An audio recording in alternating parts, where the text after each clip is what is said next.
సత్యం గురించి ఎలా బోధించాలి, సత్యం గురించి మనం ఎలాగా బోధించాలి. తర్వాత జ్ఞానం ఎక్కడి నుండి వస్తున్నది? దేవుని వాక్యమే సత్యం. దేవుడు ఎప్పుడూ మారడు, సత్యము మారడు. దేవుడు సత్యమైతే మనం ఎలాగా జీవించాలి. ఈ పాయింట్స్ గురించి కొత్తగా మనము వివరంగా తెలుసుకుందాం. మొట్టమొదట పరిచయంలో ఉన్నటువంటి మొట్టమొదటి పాయింట్ ఒక చదవండి. పురుషులు ఏలో ఫస్ట్ సెంటెన్స్ చదవండి. పరిచయంలో ఉన్న ఫస్ట్ సెంటెన్స్ ఏ. మనము సత్యములో జీవించు, మనము సత్యంలో జీవిస్తూ సత్యముల గురించి ఎలా బోధించాలి. సత్యాన్ని గురించి బోధించాలంటే మనం సత్యంలో జీవించాలి. మనం సత్యంగా ఉన్నప్పుడు మనం ఈజీగా మనం ఆ సత్యాన్ని గురించి బోధించవచ్చు. సత్యం అంటే ఏంటి? క్రీస్తుని మనం కలిగి ఉన్నట్టుగా సత్యం. యేసులో ఉన్నాడు కదా ప్రభు, నేనే మార్గము, నేనే సత్యము, నేనే జీవము.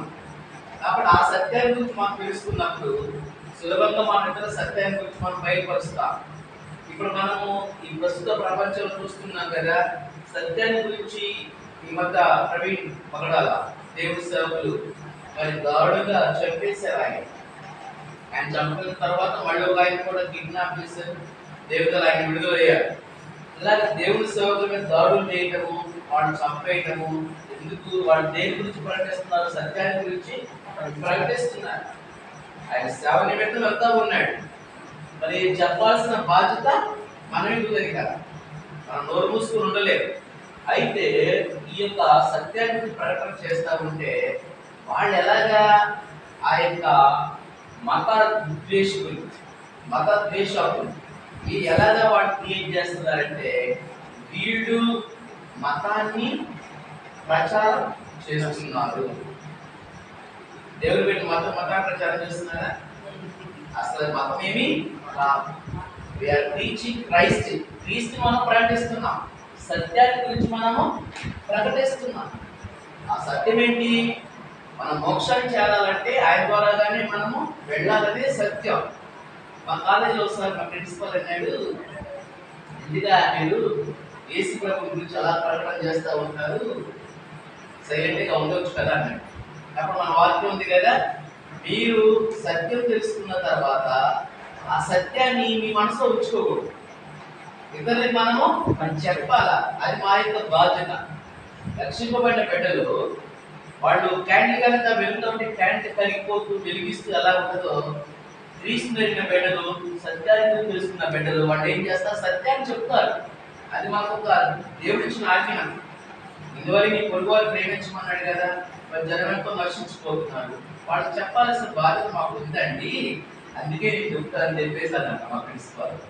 చూడండి, మరి మనకు బాధ్యత ఉన్నది కదా, సైలెంట్గా ఉండకూడదుగా.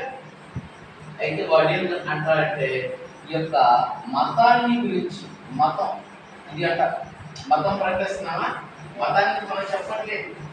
జీవితం మారిపోతుంది కదా, జీవితాలు మారిపోతున్నాయి, మనసు మారిపోతున్నది, క్రీస్తు మారుస్తున్నాడు. అందువల్ల అన్యులు అనేక మంది ప్రజలు, మనం కూడా అన్యులమే కదా, ఒకప్పుడు మనం కూడా అన్యులమే. క్రీస్తుని తెలుసుకున్నాము, దేవుని బిడ్డలుగా మనం అంగీకరించబడ్డాము. కాబట్టి మేము సత్యాన్ని ప్రకటన చేస్తున్నాం అని మనము చెప్పాలి. అది మన బాధ్యత. ఇప్పుడు నాగరికమైన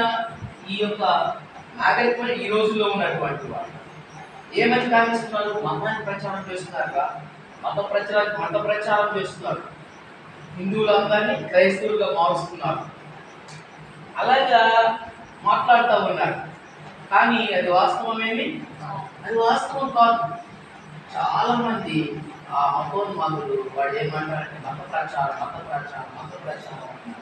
అది వాస్తవం కాదు. ఎంతో మంది భక్తులు మారినటువంటి వాళ్ళు చాలా మంది మనం చూస్తూ ఉంటాం. భక్త సింగారని, సుందర్, వాళ్ళ క్రిస్టియన్స్ కాదు, క్రిస్టియన్స్ కాదు కదా. విశాలమ్మ నాయకుడు ఆయన క్రిస్టియన్ కాదు, వాళ్ళందరూ క్రిస్టియన్స్ కాదు కదా. మనం పేదవాళ్ళని, కానీ మనం కూడా క్రిస్టియన్స్ కాదు, మన క్రిస్టియన్స్ కాదు, మన అన్యులమే. అనాథగా అలా మనము చాలా పేదవాళ్ళగా ఉన్నాం. ఆ విధంగా గ్రాడ్యువల్గా మనం ప్రభువు నమ్ముకున్నాము, సత్యాన్ని తెలుసుకున్నాము. ఆ సత్యాన్ని గురించి మనం ప్రకటన చేస్తూ ఉంటే మత ప్రచారం చేస్తున్నారు. అని అంటారు. అప్పుడు మనం వాడికి ఏం చెప్పాలి? మేము సత్యాన్ని ప్రకటన చేస్తున్నాం చెప్పాలి. దేవుడికి ఒకసారి స్తోత్రం చెప్పండి. హల్లెలూయా. మనం సత్యాన్ని ప్రకటన చేస్తున్నాం, నిజం చెప్తున్నాం. నమ్మితే నమ్మండి, నమ్మకపోతే వదిలేయండి, మీ ఇష్టం. దాన్ని చెప్పాల్సిన అవసరం ఏమీ లేదు. ఇప్పుడే సేవకులు చెప్తున్నారు కదా, 100 మంది పైగా ఇంగ్లీష్లో ఉన్నారంట. 100 మంది పైగా ఏం చేశారు వాళ్ళు? వాళ్ళు చేశారా? ఎవరైనా కదిలించుకున్నారా? ఆయన చక్కగా స్వాత పడిన బైక్ మీద వెళ్తా ఉంటే దారుణంగా కూర్చోంటే ఆయన ఏం చేశాడు? కాబట్టి ఈ మతోన్మాదులు మతాన్ని ప్రచారం చేస్తున్నారని సాతాను కుట్రాలి. అదే ఎవరిది? సాతాను కుట్రది. ఈ విధంగా అయినా సరే సువార్త ఆపాలి. ఆడు భయపెట్టే ఉన్నా. మొన్న గురువారం నాడు సంఘంలో చర్చి గురువారం నాడు వెళ్తూ ఉంటా, నైట్ ఆరాధన జరపాలి. ఒక పాస్టర్ గారు అన్నాడు, ఎవరు ఒకళ్ళొకరు వెళ్ళబాకండి, సేవకులు ఇద్దరిద్దరిగా వెళ్ళండి, ఇప్పుడు పరిస్థితి బాగాలేదు, ఇద్దరిద్దరికి వెళ్ళండి అంటే నాకేదో ఆ మాట పడ్డాయి. డ్రాప్ అయిపోయి ఈరోజు రావట్లేమ్మా అని చెప్పేసి అన్నాను. చూడు ఆ పిరిగితనం. ఇప్పుడు వాస్తవంగా మాట్లాడుకుంటే మన బైబిల్ ప్రకారంగా మొట్టమొదటి నరకం పోయాడు పిరికివాడేనంట. అవును కదా? పిరికి వారు అవిశ్వాసులు ఉన్నది. నాకు తర్వాత దేవుడికి క్షమాపణ అంటూ నీకు ఎప్పుడు కూడా ఆగే ప్రసక్తి మన తర్వాత గురువు వేయలేదు. అట్లాగా మనకి లోకంలో సాతాను కుట్ర ఏంటంటే ఎక్కువ మంది దాని టైం వచ్చేసింది కదా, సమయము కొంచెమేనని అదేం చేస్తుందని తన రాజ్యాన్ని తన వైపు మనుషుల్ని ఆ నరకంలో తీసుకెళ్ళడానికి మతం అనేటువంటి పదం తీసుకొచ్చింది.